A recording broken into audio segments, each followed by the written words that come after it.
તારીખ 2/8/2010 પ્રમુખ સ્વામી મહારાજ બોચાસણમાં વિરાજમાન હતા.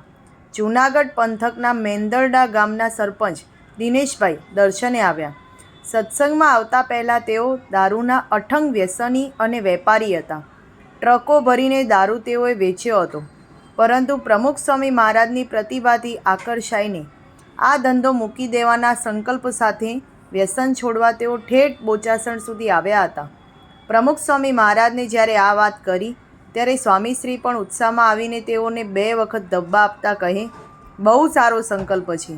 ભગવાન તમને ખૂબ સુખી કરશે. એમ જ સમજજો કે ભગવાને તમને ઉગાર્યા છે. હવે ફરીથી આ પાપમાં પડવું નથી કે કોઈને પાડવા નથી. માટે મૂક્યું એટલે મૂક્યું.